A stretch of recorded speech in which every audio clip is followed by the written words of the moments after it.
Welcome back to my YouTube channel. ඔන්න අද මම ඔයාලට අරගෙන එන්නේ party dress එකක් ඩිසයින් කරන විදිය. ඉතින් ඔය විදියට අපි බ්ලොක් එක ඇඳ ගන්න ඕනේ මටීරියල් එකේ. මම නම් ඉතින් මටීරියල් එකේම කරගන්නවා. බ්ලොක් එකක් අඳින්නේ නැහැ. මට මටීරියල් එකේම කරගන්න පුළුවන් ඩිසයින් එක ඇඳගෙන. ඉතින් ඔය විදියට අපි කිහිලි කට ඇඳලා මේක princess line තමයි අපි මේ dress එකේ top එක ගන්නෙ. ඒ වගේම long sleeve එකක්. ඉතින් ඒක නිසා අපිට මේකේ ලොකු දෙයක් කරන්න නැහැ. A line වගේ ස්කර්ට් එකක් එන්නේ. ඉතින් ඔය විදිහට අපි බ්ලොක් එක ඇඳගෙන princess line cut එකක් ඇඳ ගන්න ඕනි. side dart එක දෙන්න ඕනි. side dart එක දුන්නම bra cut එක ඒ කියන්නේ අපේ bust එක ලස්සනට neat එකට තියෙනවා. ඉතින් bust එක වැඩි කෙනෙකුට ගොඩක්ම ලස්සනයි princess line ගන්න එක.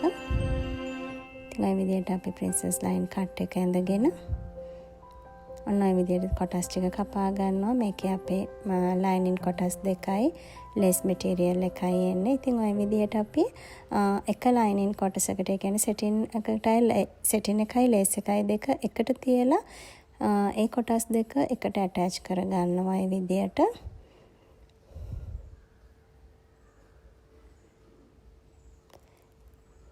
ඒ වගේම princess line cut එකේ අනිත් පැත්ත අංශය පැත්තත් ඔය විදිහට මහගෙන ඊට පස්සේ අපි dart එකක් දාන්න ඕනි. side dart එකත් මහ ගන්න ඕනි. ඒ වගේම sleeve එක ඔය විදිහට. ඉතින් ඔය විදිහට lining කොටස් ටිකත් අපි වෙනම අරගෙන poplin lining කොටස් අරගෙන තියාගන්නවා. ඉතින් අර අපි කලින් මෝට්ටු කරගත්තු lace එකයි setting material එකයි දෙක එකට කරලා තියාගත්තේ වගේ උරහිස් දෙපැත්තෙන් මෝට්ටු කරලා වෙනම තියාගන්නවා. ඊට පස්සේ අපි lining කොටස් වලත් උරහිස් මෝට්ටු කරලා ඒකත් වෙනම තියාගන්නවා. ඊපස්සේ ওই විදිහට එක මත එක තියාගෙන අපි කර වටේට මැහුමක් දාන්න ඕනි. එතකොට මේකෙන් අපිට කර ෆේසින් මල්ලන්න ඕනේ. ඒ වගේම කන පිට හැරවලා බලනකොට නීට් එකට ෆ්‍රොක් එක අපිට බලා ගන්න පුළුවන්.